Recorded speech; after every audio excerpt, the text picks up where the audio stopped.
최근 일론 머스크가 설립한 뇌신경과학 스타트업 뉴럴링크의 첫 뇌칩 이식 환자가 생각만으로 컴퓨터를 작동할 수 있게 됐다고 밝혔다고 하네요. 일론 머스크는 진짜 제가 생각했을 때 천재인 것 같아요. 처음에 이제 페이팔이라는 그런 머니 전송 회사를 이제 설립해서 이제 팔았죠. 그리고 나서 이제 테슬라라는 이제 전기 자동차에 이어서 스페이스X라는 우주 항공 기업도 만들었고, 그런 다음에 스타링크라는 이제 인공위성 회사도 이번 연도에 처음 흑자로 전환됐다고 하죠. 그리고 이제 이 회사는 스타링크 같은 경우는 이제 우크라이나하고 이제 러시아하고 전쟁 때 우크라이나를 이제 지원하면서 이제부터 이제 전쟁은 실제 가서 군인들이 이렇게 싸웠던 그런 전통적인 군인 싸움이 아니라 인터넷과 그에 비롯한 첨단 기술의 싸움이라는 걸 다시 한번 확인해주는 사례로 기업가가 그때 한참 이런 이슈가 있었어요.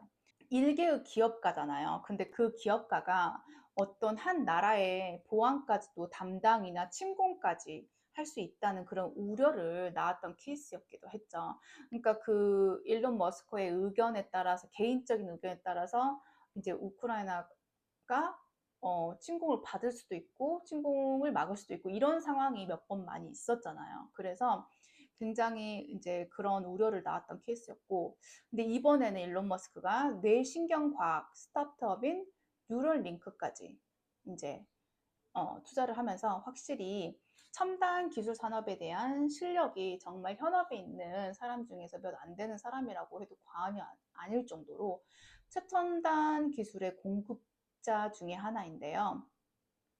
이제 이런 뉴럴링크의 첫 임상 실험 대상인 30세 이제 놀란드 아르보라는 이 환자는 사지마비 환자였대요. 사지마비.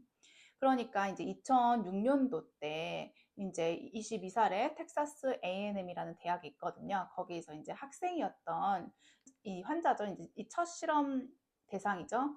이 놀란드 아르보라는 사람이 호수에 이제 뛰어들었다가 이제 그대로 이제 머리를 이제 뭐 바위나 이런데 물 안에 있는 그런 바위에 부딪히면서 큰 충격을 입고 이제 사지가 이제 마비되는 그런 환자가 순식간에 됐다고 해요.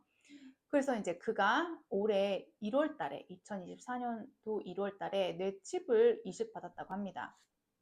그래서 뉴럴링크는 이제 사지마비 환자가 각종 기기를 이제 제어할 수 있도록 이제 뇌하고 이제 사람의 뇌하고 이제 컴퓨터 인터페이스 이제 BCI라는 장치를 뇌에 이식하는 기술을 이제 개발해 왔다고 해요.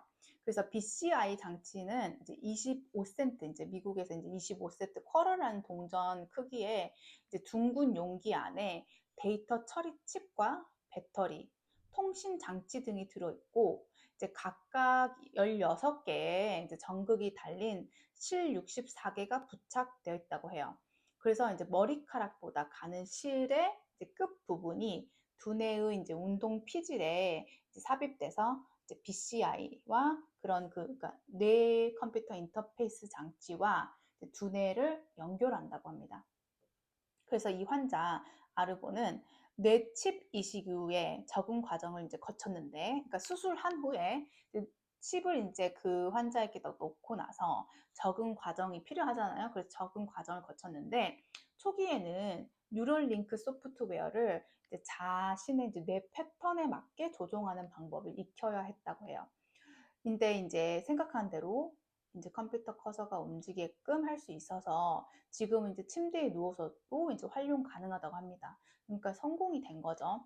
그래서 이 환자 아르보는 이 경험을 활용해서 이제 생계를 할 수 있는 방법을 이제 찾고 싶다고 말했다고 해요. 왜냐면 자기 남동생이 자기를 8년 동안 자기를 돌봐왔다.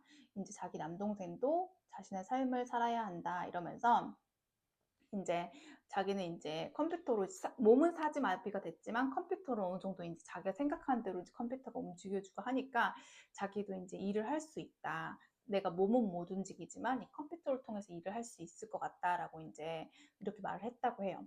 그래서 이제 현재 뉴럴링크는 두 번째 임상 실험 대상을 찾고 있다고 합니다. 아무래도 첫 번째 환자가 이렇게 어느 정도 성공적으로 이제 적응 과정까지 마치면서 이제 두 번째 임상 대상을 찾고 있는 것 같은데요.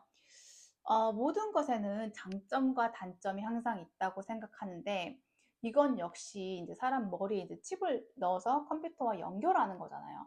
그러니까 물론 이번 케이스처럼 사지마비가 된 환자나 아니면 몸의 거동이나 움직임이 불편한 사람들에게는 이제 자기 생각하는 대로 이제 몸을 움직이지 않고도 컴퓨터를 조정할 수 있다는 것이 얼마나 큰 축복이겠어요.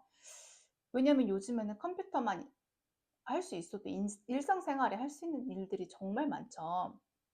뭐 요즘 다 은행도 안 가죠. 온라인 뱅킹으로 하고 각종 청구서나 이제 빌페이 뭐 이런 우리가 받는 청구서 페이먼트 같은 걸 다 온라인으로 하고 있고, 거의 모든 커뮤니케이션 자체를 웬만하면 이제 이메일로 하잖아요. 또 원하면 이메일로만 또 할 수 있어요. 그리고 이제 TV도 거의 현재 유튜브로 보고 있고, 일도 특히 재택근무를 할 수 있는 직업의 경우는 거의 컴퓨터를 이용한 작업을 하는 것이고요. 그래서 또한 이제 쇼핑까지. 우리 요즘에 쇼핑도 거의 인터넷으로 하잖아요. 맨 처음에 쇼핑 인터넷으로 했을 때는 이제 무슨 뭐 옷이나 뭐 제품 이런 거였지만, 지금은 이제 먹는 채소, 과일 이런 것까지도 다 이제 인터넷으로 쇼핑을 하죠. 그런데 이제 이런 기술이 정말 대중화가 된다라고 하면 예전에 영화에나 나올 법했던 일들이 정말 실제로 발생하게 되는 건데, 사람들 뇌에 정말 칩을 넣어서 사람들의 생각까지도 우리들이 원하는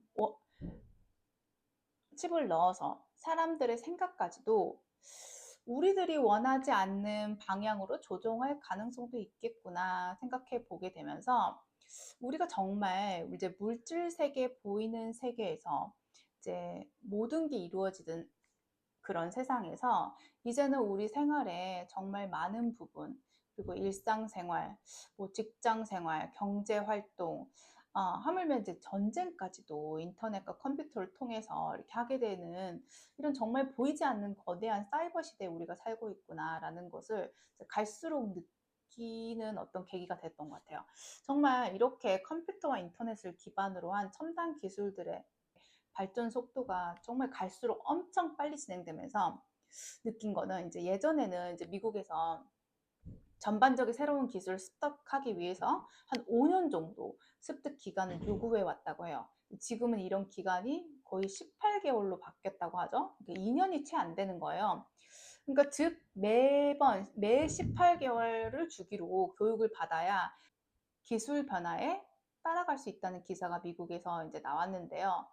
이런 걸 보면 이제는 어떤 직업을 선택할 때도 신중해야 될 것 같고, 우리가 그동안 평생 교육 시대라는 말은 지난 10년 동안 많이 들어왔지만, 특히 요즘 AI 등과 같은 기술이 어떤 직업을 갖고 나서도 꾸준히 시대가 요구하는 스킬을 유지해 나가는 평생 교육 시대라는 것을 정말 이런 뉴스 기사 볼 때마다 정말 갈수록 더 느끼게 되는 것 같습니다.